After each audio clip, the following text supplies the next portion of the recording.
SEO stands for search engine optimization. It's ultimately the process of designing, creating, and publishing your content in a way that the search engines are going to love. Therefore, you and your content will rank highly. Now, we're going to go into the theories of how these work. Now, search engine, we're going to start there, right? When we talk about search engines, there surely are hundreds and hundreds of different search engines, but we're really talking about two.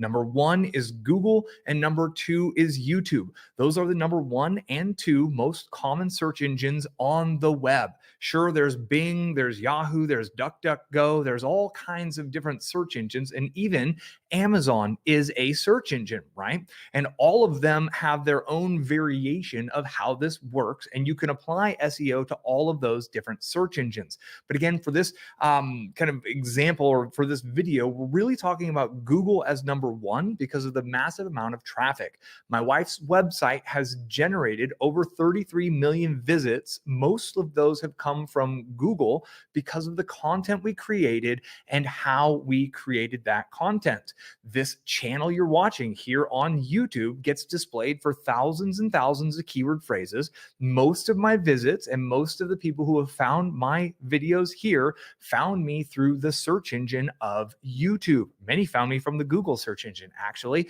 And that's how I've grown this channel to about 6 million views in under 3 years. So let's break this down. First, you need to learn and understand how the search engines work, and probably more importantly, how the search engines make money, okay? So when we understand the platform, what their goals are and how they operate, we can then understand what we need to do to become a positive partner, because that's the true goal of SEO, is to become a powerful, positive publishing partner to the platform. A lot of P's right there. So how does Google make money? Well, Google has essentially turned itself into the question answer provider for billions and billions of people every single day. Google makes money when a user searches for a question, searches for a topic, searches for something, and then the relevant results are displayed with advertising above. And when a user clicks on the advertising, that's when Google makes money. Okay. On YouTube, it's a very similar situation, but it's all done with videos. Okay. YouTube has a huge catalog of videos. And when a user searches for a video like how to repair a Kenmore dishwasher, and they find all the videos, there's an ad that sits up top. There's ads that can pre-roll. There's ads mixed in. And when a user views and potentially clicks through those ads, that's when YouTube makes money. Okay. So their business model is based upon giving great results for users, so those users keep coming back to the platform. If Google starts giving terrible results, or if YouTube starts giving rubbish results for your searches, you start searching for how to fix a Kenmore washing machine, and all of a sudden you're getting how to fix a lawnmower videos, there's a mismatch in relevance, and you're going to stop using that platform, which means they're going to stop being able to display their advertising, which means they don't make any money. You go somewhere else and it's game over for them. Okay. Is this making sense? So the number one overarching goal of the search engines is to have the most relevant results that people love displaying at the very top, right below the advertisements, right? They'll put the ads. People can pay for the very top, but right below there, those organic listings are, in Google's eyes and YouTube's eyes, the most relevant and the most helpful content. We're going to get into what it means, or how that starts, or how to get there, right? How to be that most relevant content. But you need to understand that overarching theory is that if Google users start having bad experiences from searching on Google, they're going to go find another search engine that they enjoy more. Same with YouTube. So first and next thing is, how does Google and YouTube operate? Well, the first thing they do is they build an index. It's essentially a database. And technically speaking, I'm probably going to get some of these bits and pieces of jargon incorrect, and I'm okay with that. The goal of this video is layman's terms, is normal people terms, right? I'm not trying to go nerd out. I'm not talking to professionals here. I'm talking to beginners who want to understand how SEO works. So Google has an index. Google has these little software applications. We call them spiders, search engine spiders, and they crawl the web. This means they go out and they've actually literally tried to understand they try to find every single page in existence on every single website on the internet, and then they build an index. They catalog each and every one. Do you remember the Dewey Decimal System at the library? It was this big card catalog, and you went in, you pulled in the drawer, and you're looking up the topic or the book title, and it said where to go find it. So Google has digitized this process. So the first thing to know is that Google and YouTube, the same way with videos, they have essentially created a massive database, if you will, of every single page or post on every single website that has ever been created. We're talking probably in the trillions of pieces of content that are all indexed. And then the Google spiders take all of the data. They read top to bottom, inside and out. They read the code. They try to look at the pictures with their alt text and the little bits and pieces they can work there. They read the actual text on the page. They're looking at the title. Covered all of these bits and pieces in greater depth in the Learn SEO video that's, again, linked to in the bottom.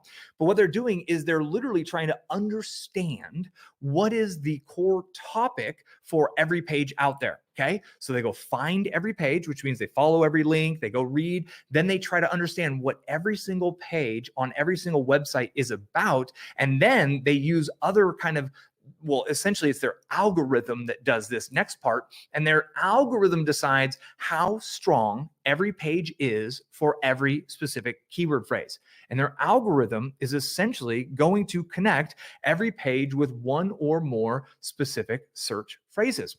Now, YouTube does the same thing with videos. So now we're getting into the how-to a little bit. Now that you understand how the search engines work, how they make their money, how they build an index of every piece of content they've ever been able to find, and then ultimately they try to connect relevance. There's two main factors that are always highly ranked by search engines: relevance and engagement. Those are the two figures that they're looking for. So Google is trying to understand the relevance of your content by reading your content, and it looks at who else and what other pages and posts and what other social media accounts, what tweets and what Facebook links and what Instagram updates, what LinkedIn updates are all pointing to your piece of content. And then they create some value within their algorithm that says, well, for the video, Learn SEO, this one's number one, this one's number two, this one's number three.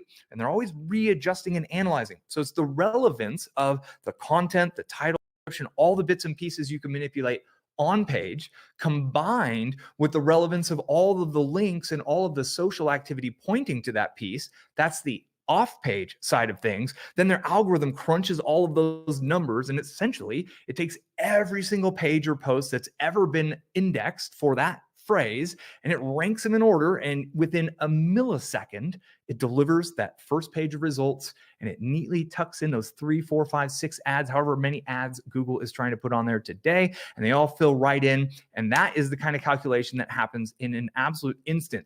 It's damn near magic how it all works. Now, you understand how this all works. So what can we do as content creators? One of the biggest skills, one of the biggest things you can learn or do, one of the biggest skills and practices, it's kind of two sides, is keyword research. In the description below, right below the Learn SEO link, you'll find my keyword research playlist. It's several videos. We start with a brainstorm, and then we get into some keyword research tools. I show how to use some paid tools, and I show how to use some free tools to help you understand how keyword research works. And the reason that keyword research is important is this is what the relevance in Google is based on. It's based on keywords, okay? So Learn SEO is a keyword phrase. Best lawnmower for hills is a keyword phrase. Best chiropractor near me is a keyword phrase. So the first thing that you need to understand as someone who wants to rank your page or post highly on Google is you need to understand what is the most valuable keyword phrase for that thing you want to rank. Sometimes it's a piece of information, like a video on how to learn SEO. Other times, you actually want your product page to rank, like best lawnmower for hills. If you've got the Hillotron 2000 and that's what you want to rank for there, then you understand you need to focus in on that keyword phrase. And really, you want to make sure you're focused on a keyword phrase that has a high search volume and low competition.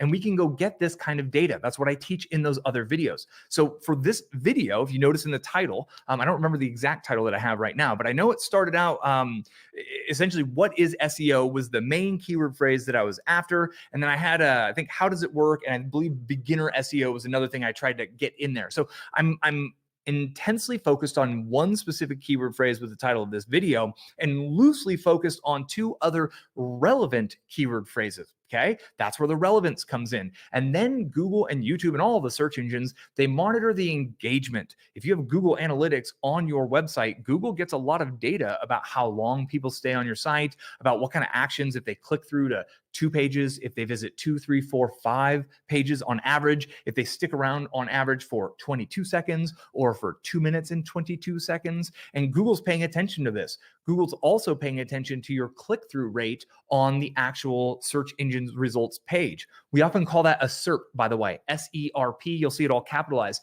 That just means search engine result page. So the number one search engine result page has 10 organic links on it to 10 of the most relevant sites that Google believes are the most relevant sites for that topic. Then Google's monitoring how many people click on number 1, how many people click on number 2. And the moment number 4 starts getting more clicks by percentage than number 3, number 4 is probably going to leapfrog above number 3. And this is why the click-through rate on your title and your description is so important. We need to optimize it for the search engine because it's got to have the right keyword phrase in it. But we also need to optimize it for the human in order to get the engagement, right? It's the relevance that the Google index works on, and it's the engagement, that click-through rate that they're monitoring. And the exact same thing is true here on YouTube. If you notice my thumbnails on my channel, if you're new to the channel, welcome. Feel free to click the subscribe button. But you may have noticed that my thumbnails here on this channel have changed a lot over the years. And I try to get more curiosity inducing, more compelling, bigger words with bigger text with less words to make it easier for people at a glance to understand what the value they're going to get from watching this video actually is, right? I'm trying to manipulate in a positive way the click-through rate because that's an engagement signal that will support my relevance signal from getting my keyword research done and placed into the right pieces on my content.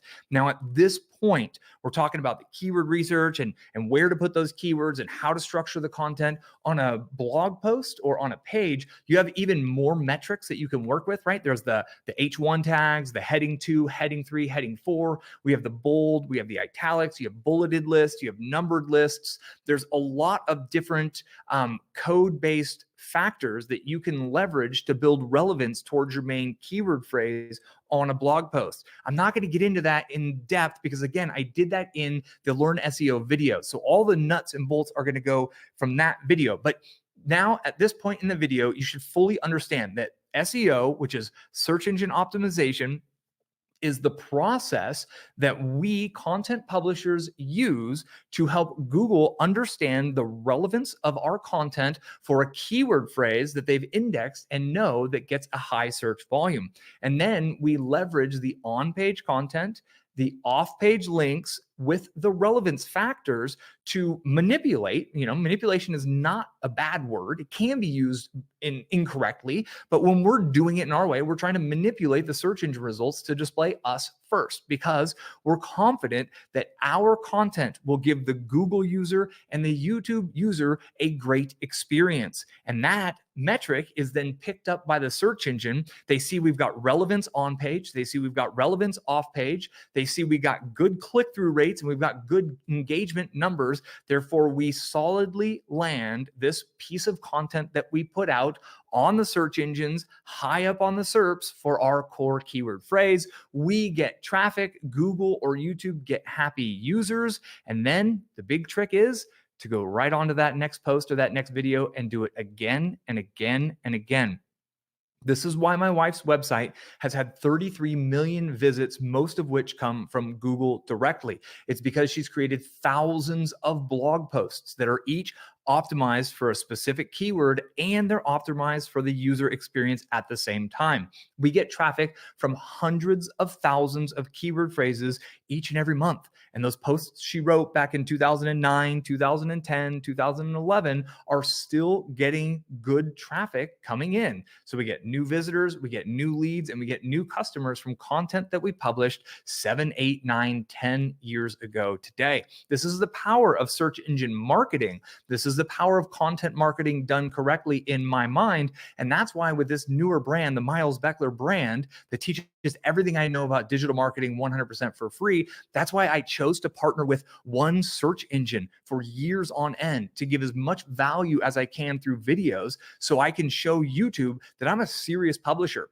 I'm not someone who's going to come up with a clickbaity title and a great title and then just try to pitch you on some overpriced course that you don't actually need. I'm the kind of creator here on YouTube who teaches you everything I know for free, because I have a successful business and I understand the value of your attention. And that value with this relationship that we're working towards has a very high long-term number, because at some point I might write a book and I might ask you to buy my book for $9 or $17 or whatever it is. And hopefully by that point in time, you will have had enough of my content help you enough that you think, $17 book, of course I'm going to buy that book. Of course I'm going to review that book for Miles. He's given so much value. And since I'm giving all of that value and I get good engagement, YouTube keeps showing my videos, which helps me grow my audience even further.